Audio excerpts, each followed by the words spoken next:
Hi everyone, welcome back to Be Rich. I have Sashwath with me, and today we'll talk about a little bit of history mixed with what's happening right now and the outlook on what this can lead us to. Mostly with Sashwath, we talk about things which are overarching and macroeconomics and history mixed together because he's a student of economics and he reads a lot of books. So it'll be great for him to share his understanding of this because most of us don't look at this in great detail because we're so busy driving on the road.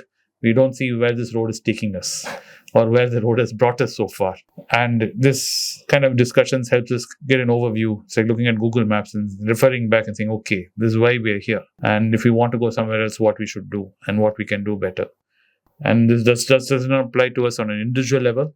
It applies to us in a societal level. Where do we as humanity and society want us to go? Where do you want us to go? And there is no right or wrong answers in any of these discussions. These discussions are completely open.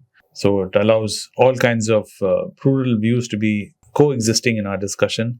We are not aligned towards any right or left or up or down or whatever you would like to call the sides. We believe in the most prudent arguments. Yeah.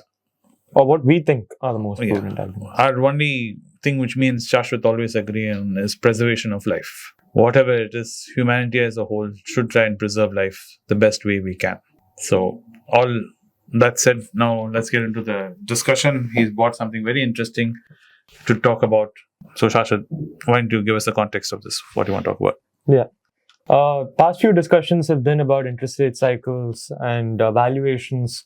And there should be a few upcoming videos in the pipeline where we talk about valuations.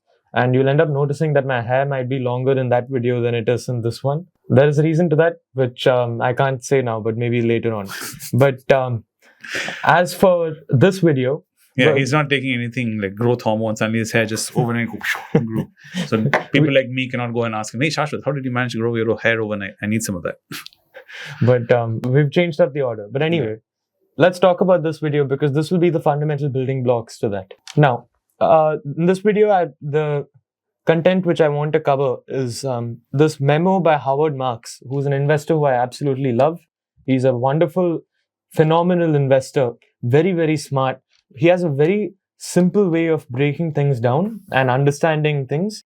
And he's very prudent in what he does. He's very smart and good at what he does. And he runs Oak Tree Capital along with his partners. And we've both religiously studied his books, Mastering Market Cycles, and the most important thing, Illuminated. And the most important thing, Illuminated, happens to be one of the fundamental building blocks to my way of investing, in the way I view investing. And if you guys haven't read those two books, I'd suggest that you immediately pause this video right now, open Amazon or whatever platform you use to shop, and order those two books, and we'll be waiting for you to come back. And you can buy any edition. You don't have to buy an expensive edition. Yeah. Especially in Amazon, it gets confusing. So the cheapest one is more than enough. There will be various editions. So don't worry about it. Don't have to spend and buy the most expensive one because a lot of people have come and asked me on Instagram saying, which edition should we buy? So as long as the words are on it, you're good. Yeah. And the first edition is as good as the latest edition. Yeah. And for those of you who can't afford these books, you can also find it online. I'm pretty sure Howard Marks has put it up, or there are other people who put it up. Yeah. So yeah, that being said, let's look at what we have for this video. So there's this memo which he titles Easy Money. And under that, he talks about how interest rate cycles have determined investing over the past 2 decades. And I'm sure all of you must be, all of you must be bored of listening to this us yap on about how interest rates are important and interest rates are going down. Now they're going up and again they're going down. And stock markets are responding to that. But this topic is very important, and it's important to discuss what has happened in the past 10 years, what has happened in the past 5 years, and what is happening currently and what will happen in the next 5 years. And jokingly, Raghuram Rajan, in one of his interactions, he said, I'm not a josier. He said, I can't see the future.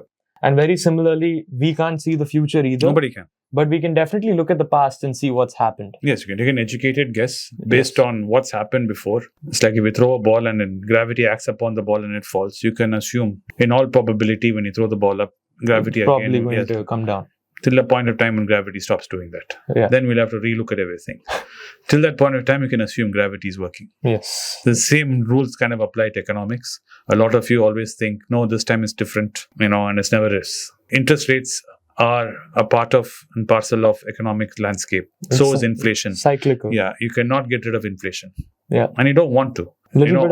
All parts of tree are important.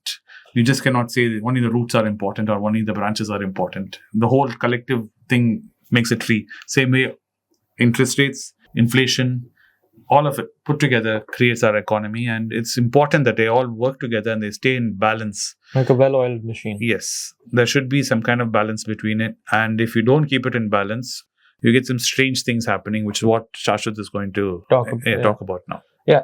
So he mentions certain weird or oddities which have come out because of low interest rates in the past 5 years. So one thing he talks about in the past 5 years, and he looks at interest rates as the lens. That's his lens of choice. And he says, look at the companies which have been doing well over the past 10 years even. Look at companies which are promoting growth, so-called growth stocks. Your NASDAQ companies, your Magnificent Seven is what they call it now. And I think someone in the comments also corrected my pronunciation of NVIDIA. They wanted me to call it NVIDIA instead of NVIDIA. I'm sorry about that. But so companies like NVIDIA, Apple, Facebook, not Facebook anymore, Meta, and you have Microsoft with the AI boom which had happened very recently. These companies have been rewarded for their growth through low interest rates. They've done much better than they would have if interest rates were not as low as they were. And what do I mean by that? Well, I mean two things. One, business has been easier than usual. And what Howard Marks says is, those of you who've been to airports or travel quite frequently, you'll notice that there are walking machines where the platform keeps moving forward, and as you walk, you feel like you are moving much faster. Howard Marks says low interest rates are like that platform, walking platform. And he says that don't get so used to this walking platform, and worse yet, most people confuse the speed at which they walk is because of them, not because of the walking platform which is pushing them forward and reducing their effort. He says that low interest rates have that effect. Whereas in the walking platform, you have the prudence to look down and say, okay, I'm walking on this thing, which is why I'm walking faster. Whereas in real life, you don't have this prudence because it's not in your face. The metal platform underneath you, which is moving, isn't in your face. Interest rates run in the background. And if you're like us, you are so engrossed in your daily activities that you forget to realize that interest rates are this walking platform which has made your life much easier than before. Now, how does this affect Microsoft? Well, this affects Microsoft because business has been better than usual. What do I mean by this? They're able to borrow for much less, and their equity listings in the public market have fetched much more of a valuation than they would have if interest rates were higher. Because like Warren Buffett said, interest rates act as gravity. And when you turn down gravity, you basically have people floating in air and having fun. And that's what these Magnificent Seven companies have been doing. And not just the Magnificent Seven, but also all the other tech companies which have been doing so well. And you have private equity which really put the icing on the cake by taking companies which even risky investors wouldn't touch with a 10-foot pole. They've basically taken these companies public through SPACs. And private equity companies have been passing these companies amongst themselves for higher and higher valuations. Now that has come down, especially because of higher interest rates, and they were the first to fall. And at the topmost of the froth, if you look at, pouring a fizzy drink like Coca-Cola or Pepsi, when you pour it, you end up seeing that there's a lot of froth at the top. And as you increase interest rates, you end up seeing that this froth sort of fizzles out, and what you have left is maybe half the glass at times. And this is the kind of system we've been seeing. And at the top of the froth, you have SPACs, you have people like Chamath Palihapitiya, who have been touted as the junior Warren Buffett in 2017. He's nowhere to be seen because most of his SPACs have returned a loss. And what Howard Marks goes on to say is that people forget that interest rates do end up coming up at some point. It's a cycle. And interest rates propel people to make decisions they wouldn't make otherwise. Let's look at private individuals in our lives and how we consume. Good evening. My team has decided to do another event. The last event was at Trivandrum, was a very successful one. So we decided to ask people where we wanted to do an event, and my team chose to do an event in Dubai. We are planning to do an event in Dubai on the 24th of February. The event is roughly scheduled between 3:30 to 5:30. It's a Saturday, you will have plenty of time. Those desirous of attending the event or meeting me may contact my team at the WhatsApp number given below or drop an email at the email ID given. My team will contact you and help you. I hope to meet you all in Dubai. It's not only Dubai, anywhere from the Emirates. I hope to see you there. Thank you. It's a great privilege and honor that so many of you in thousands have subscribed to my channel and have supported me. I have written 2 books in English, The Alchemy of Money and Ordinary Stocks, Extraordinary Profits.